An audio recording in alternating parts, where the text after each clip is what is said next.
everyone.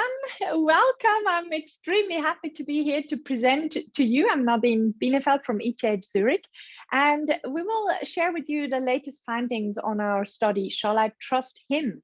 And by him, we mean an artificial teammate. Something you might already be experiencing, collaborating with artificial agents, or increasingly might be gaining this experience. So this is a study about trust, and let's see what is trust about. So trust, by definition, is based on accepting vulnerability to someone or something, in this case, to the AI. And what is an AI or an ML, machine learning based technology?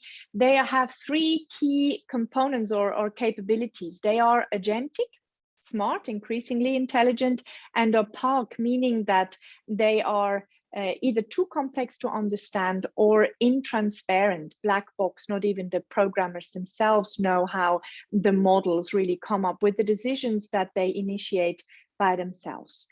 So given these specifics of AI technologies, users give up some control to the technology while maintaining accountability, though. You cannot make a machine accountable, obviously, and this kind of a lack of control yet being accountable introduces some vulnerability to people working, for instance, in contexts, as many of you, that are already high in personal and legal vulnerability because of the level of risk and uncertainty and complexity of tasks, such as in our case in this study, hospital ICUs.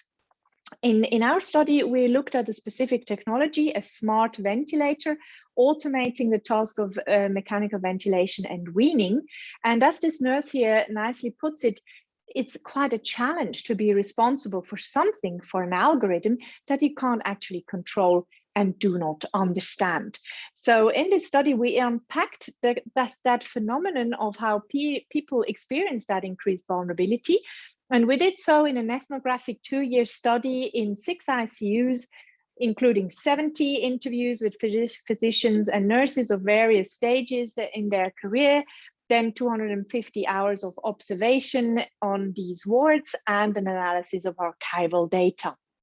What did we find? So one of the key things, and contrary to prior literature, is that if we want to understand trust in AI in team-based systems, we need to consider all actors of this human AI team triad.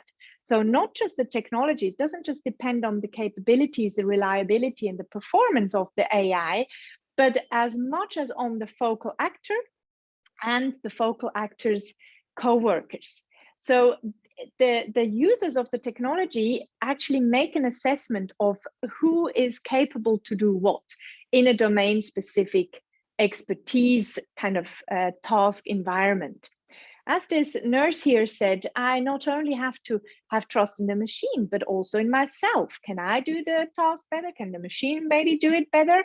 And in my colleagues, you know, how can they maybe come to help? How is their level of liability that I'm also kind of vulnerable to? And so to counteract these dangers within the human AI system is the goal of these appraisals. Now, if you consider that each actor, so the artificial agent, but the human actors can have varying levels of vulnerability introducing to the overall system, you can come up with 4 archetypes.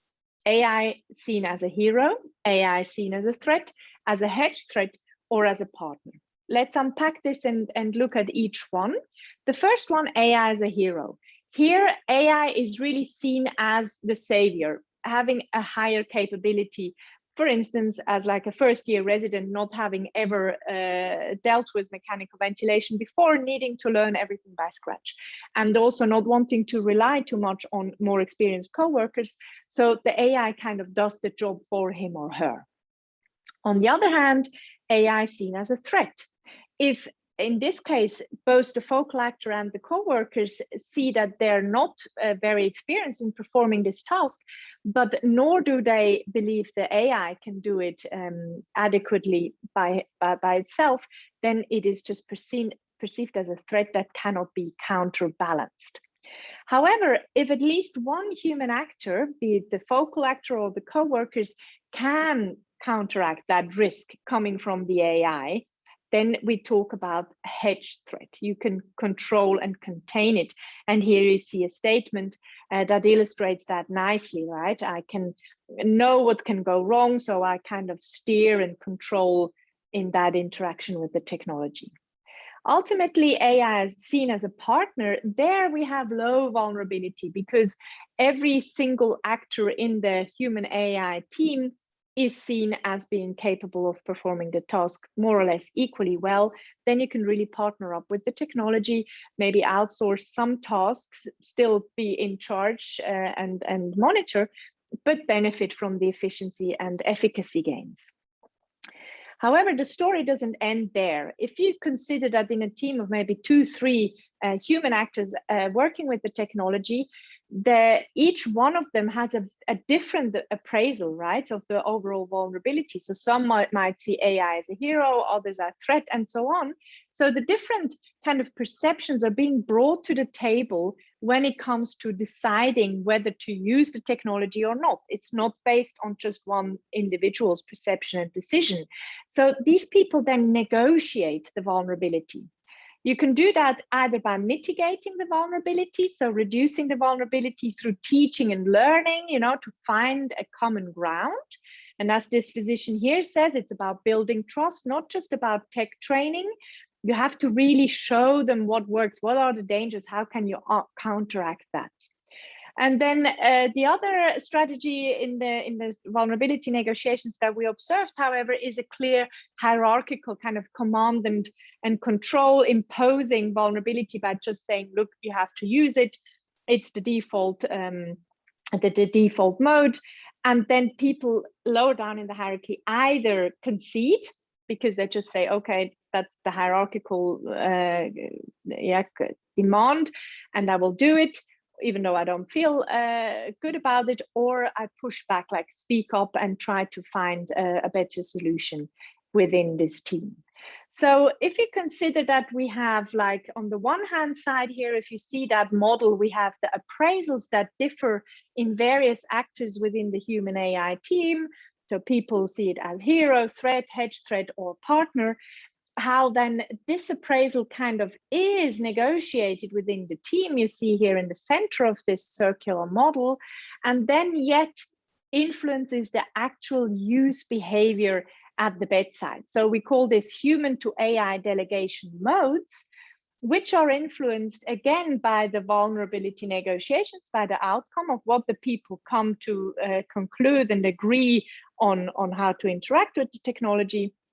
And this itself feeds back again through the experiences made by interacting with the technology over time, again, to change maybe the appraisals in the first time. So for instance, if I say I'm delegating in an over trustful way, what this means is that I'm just assessing probably the AI as a hero. I just delegate, don't monitor, and so on. Then maybe one day I have a surprising moment with a negative experience, that something happens that should not have happened and I didn't catch it, and then I feel vulnerable and so on.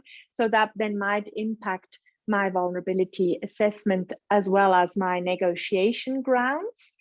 On the other hand, if I'm mistrustful in my interaction with the AI, meaning that I do use it, I do delegate the task to this smart ventilator, but I adjust the alarm margins extra tight, I'm always double checking, then I cannot benefit from the efficiency gains.